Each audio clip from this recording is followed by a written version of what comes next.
We've got moon and rising in the sign of Scorpio. That is intense. Scorpio's the sign of intensity, and it's the only sign in the zodiac that has 3 levels of consciousness. The lowest level is that of the Scorpion. This is manipulation and control. The middle level is that of the eagle or the teacher, the one that lives a life of extremes and then reports back to educate people on how to avoid the pitfalls. And then finally, we have the phoenix, which is the highest energy of Scorpio energy, which is transformation of self in order to transform the world. So when you've got a double energy here, and the moon is essentially your PhD. This is energy you've done for many, many lifetimes. But when you share it with your ascendant energy, which is how you show up in the world and how other people see you and how they experience you, it becomes this person's sole responsibility in this lifetime to show up for other people in a transformative way. Wow. I love that. I love that. This is another person, and we talked about this in another video, that has a sun in Pisces, but this is not a person that you experience as a Pisces person. Have you noticed that most Pisces are that way? Because again, Pisces is connected to Neptune, which is illusion and confusion. So a lot of times Pisces present as different energies in the zodiac just because of that Neptunian energy. Well, and then there's that square there between Neptune and the sun, which might even be amplifying that. Exactly. And what I found doing years of readings, when I see the sun is squaring Neptune in the natal chart, this is a person who is constantly asking the question, who am I? Where do I fit in? Where is my tribe? What am I doing here on the planet? So what I usually caution people to do when they're asking that question is to not get stuck in that question.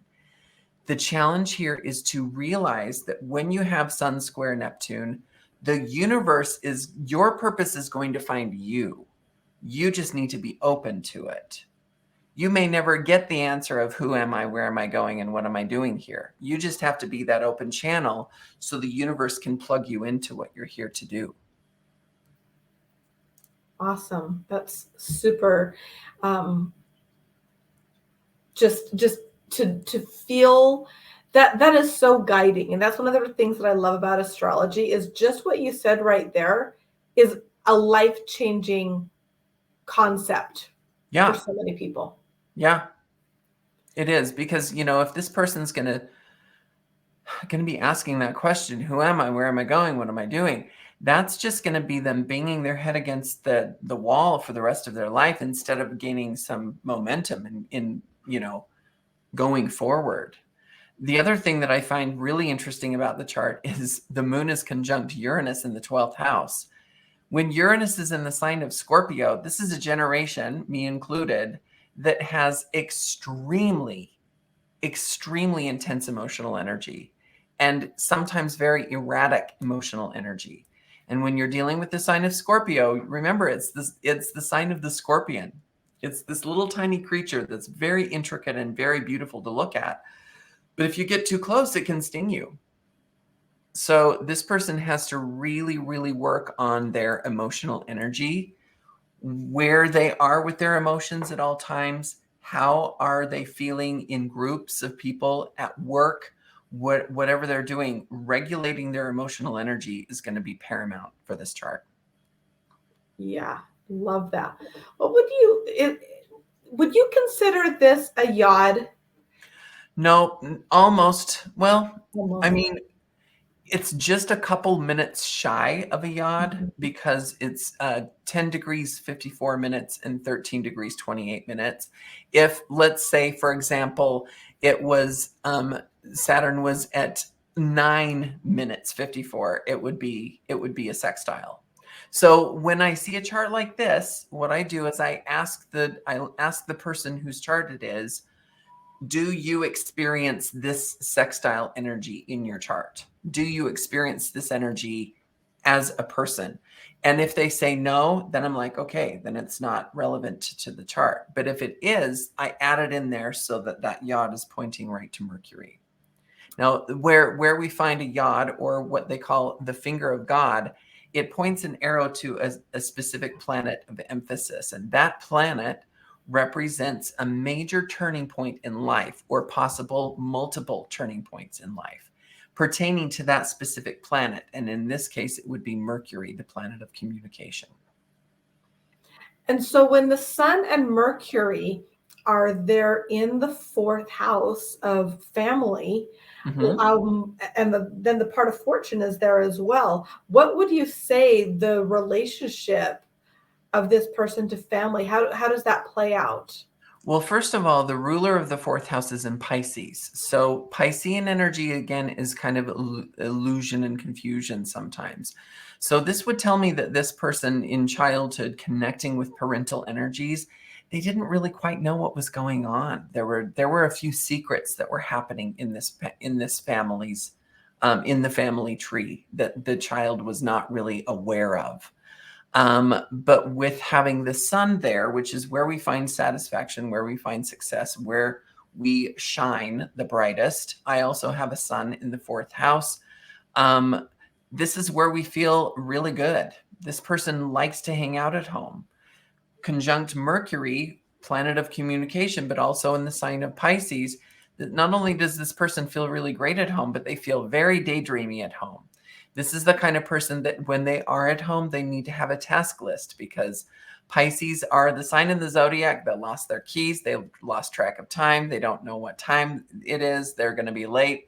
So having a task list is going to be really important. Now, when we're talking about that yod energy, this would be a turning point in conversation with parental energies. This would lend itself to a turning point with parents.